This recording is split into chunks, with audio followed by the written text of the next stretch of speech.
Hi guys, this is my review for The New Blood, and if you see me perspiring today, it's because it's an absolute scorcher in England. It's like 28 degrees. One of those days where you wipe the sweat off your forehead, it's back within like 3 seconds. So this is the one where Jason comes back to life because a girl uses her telekinetic powers to free him from his chains. I guess we can't be too harsh on Tina. There can't be that many lakes in the world with zombie killers chained to the bottom of them. My personal experience of this film is that I watched it for the first time on a VHS rental back in the 90s. I saw it with a friend, I think it was on a school night actually, and we really enjoyed it. I had previous Friday the 13th experience going into the movie. I thought it was pretty good. But over the past 25 years, as I've watched the film more and more, I've slowly started to like it less and less as all the flaws have stood out and become really apparent to me. And this all culminated last year in me putting this bottom, actually, when I did my Friday the 13th rankings. And when it came to these longer reviews, therefore, I thought that I was mostly going to be just tearing this one a new arsehole throughout. But despite the fact that I only watched this film as recently as last summer, I decided to give it one more watch this week just to do some extra due diligence. And to my surprise, I enjoyed it just a little bit more this time for the first time in years. And I think there's two reasons for that. Firstly, I watched this film on the same night as Prom Night 2008. That was my previous review before this one. So I decided to have a double bill of horror this one night with the intention of those would be my next two reviews. I did Prom Night 2008 first, and then that film was so bad that when I got onto The New Blood, it was like, New Blood, all sins are forgiven. Oh, this is going to be so much better than that other one. And it was, seriously.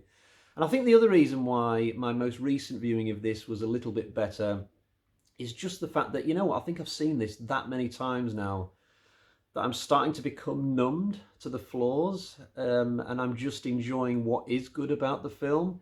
You might wonder why I even bother coming back to this so many times if I don't actually enjoy it. And the answer, as you might expect, is because it's part of a franchise that I love. And I'm the type of guy, if I'm going to marathon a series, I usually have to watch even the ones that I don't like as well. This film to me is like one of those slightly annoying relatives that you don't really want to hang out with, but you end up doing so once a year anyway, just out of some kind of, family loyalty. I'm not saying I've got a relative like that. I'm just being strictly theoretical there. Quick word about the director and actors before we get into this. This was directed by a guy called John Carl Buechler, I think, if I've got his name right. He sadly died a couple of years ago, so that's another reason to try and be a little bit kinder to the film than I normally would. He had a really great career. He did a lot of films in with special effects where he was specialising in that. He directed a lot of films as well, none that I've seen. But I guess one of the reasons why we get such a good-looking Jason in this film is because Buechler spent a lot of years just working on special effects. Actor-wise, there's nobody here that went on to have a particularly great career. I did check out some of their wikis, and even though some of the actors in this film have gone on to keep acting throughout their lives, it's not in stuff that I would have seen. I guess the most famous actor who was in this film is Kane Hodder, and I'm not even sure that he would be that well known outside of horror circles.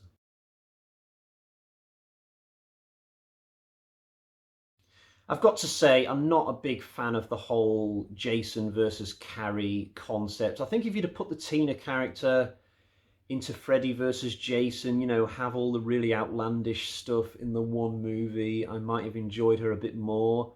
But I don't really want a girl with telekinetic powers in a mainstream Friday the 13th movie. I like my final girls to win with courage and guile and skill, and because they came up with some ingenious way to defeat a killer who is physically more stronger than them, I don't want to see them stood there going, chest of drawers, get him, tree branch, wrap him up, garden hose, fire at will. It's just not really that entertaining. And the Tina character is not that great anyway. She doesn't get off to a good start. She's rude to Nick when she bends down to have to pick up all her stuff for the suitcase. She's really naive when it comes to Dr. Cruz's intentions. Then she loses her cool at the party instead of keeping her cool. I just don't find her to be a very good character. And strangely, she seems to me like somebody who would be more of a Nightmare on Elm Street sort of character than a Friday the 13th character. Maybe because she's a little bit reminiscent of Nancy somehow. I don't know.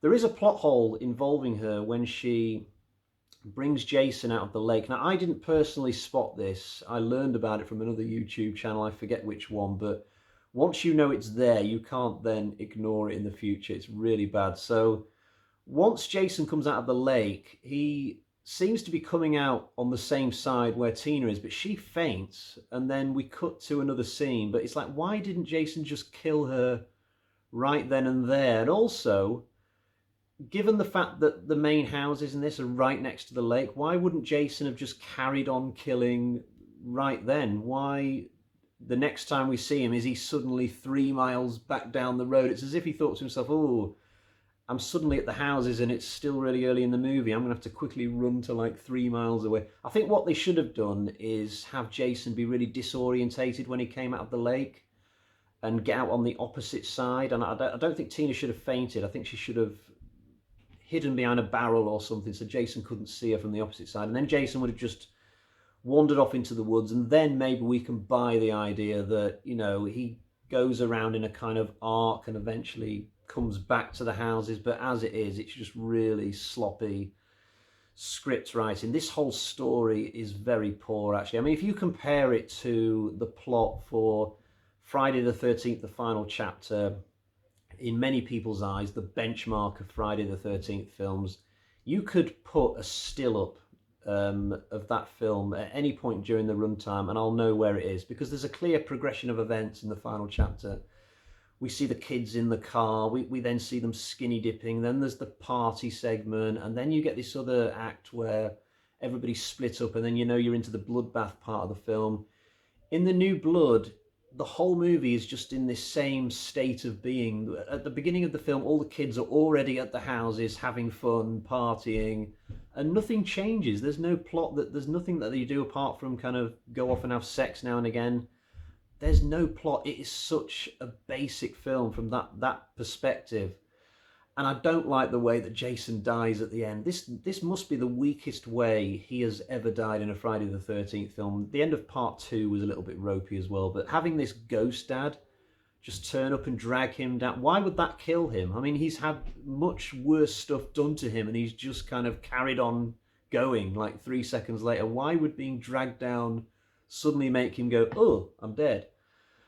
Even at the start of the film, when the dad is still alive, he annoys me. I mean, he's clinging to that pier post like, oh, why don't you just run back down the pier and you will be fine, you won't fall in.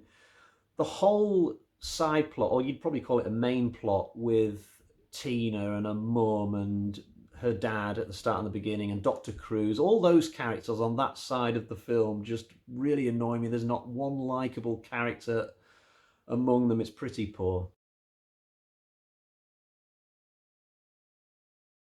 At least we get a good Jason portrayal in this one. This was the debut, of course, of Kane Hodder, who went on to play the character 4 times. And in the past, I might have said that he was my favourite Jason. It is sort of the default position for newer Friday fans to say that he's the best. You know, it's like, Kane Hodder, he played him 4 times. He's the best. But personally, over the years, I've come around to the idea that actually Richard Brooker or Ted White is probably the best. Those two guys are just creepier and scarier with the mask on, in my opinion. If one of those guys had played Jason 4 times, that would have been incredible. But I will at least put Kane Hodder in 3rd place. This film has a reputation of having had all of its kills kind of shredded by the MPA, and that is sadly very true. The kills are more violent in part 6 and they're more violent in part 8. So this seems to have been ground zero in terms of the meddling that outside forces did to the violence inside Friday the 13th films. But I don't think the kills are that bad. I watched them the other night and they were better and slightly gorier than I remembered.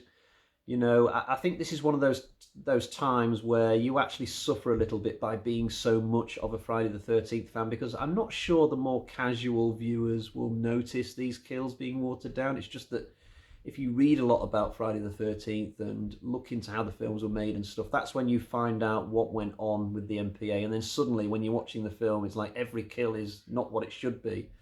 When I watched this film back when I was a teenager and a much younger person, I don't remember thinking that these kills were quite tame. But there's still some really good kills to enjoy just for the tension and the cleverness of some of them.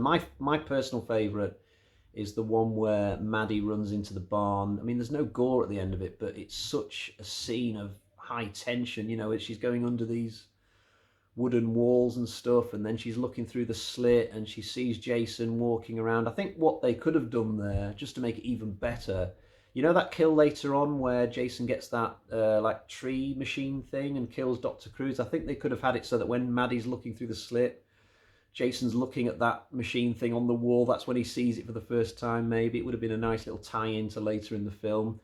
The other kill that I really like is the sleeping bag one. This is a really famous kill, but I don't just like it because of the moment where Jason smacks the sleeping bag against the tree. I just think the whole vibe of the setup for that kill is so good. You've got the banana yellow sleeping bag and the cheesy dialogue between the two lovers who are, you know, getting ready to do it, and then they don't get the chance because Jason kills both of them. But if I was going to criticize that scene a little bit, it is very disconnected from the other characters. You know, I think these are just two randoms that are in no other scene. I think what they should have done is maybe get rid of the kill scene with the two characters who are going skinny dipping, because those kills aren't very good. And so those are the two characters, aren't they, who earlier in the film are having sex in the van and they're complaining about that. It's a blonde girl and her boyfriend. I think instead of killing those two by the lake, maybe have some other character say, look, if you're getting fed up with the van, here's a sleeping bag. Why don't you just go camping for the night? And then you could have had the same classic kill with the sleeping bag, but involving some of the characters who are actually in the main plot line.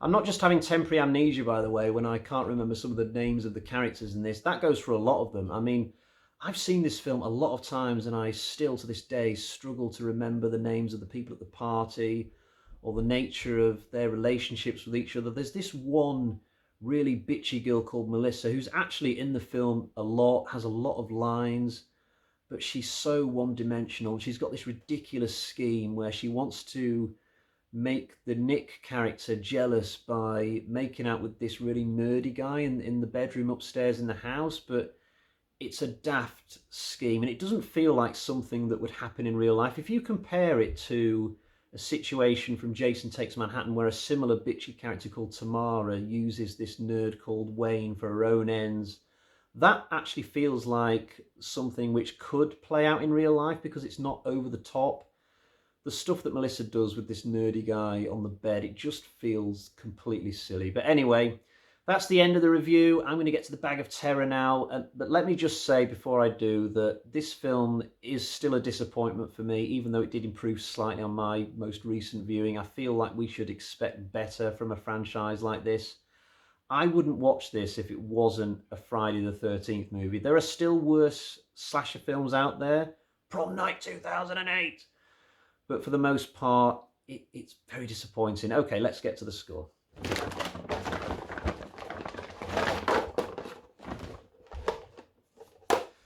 So I've got 2 bloody axes out of 5 for Friday the 13th, Part 7, A New Blood.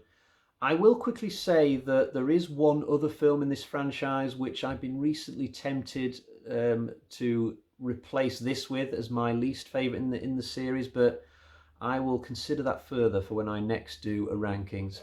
But for now, I'll leave it there and say that I'll be back very soon to do a review of Part 8, Jason Takes Manhattan. Until next time, cheerio, bye-bye.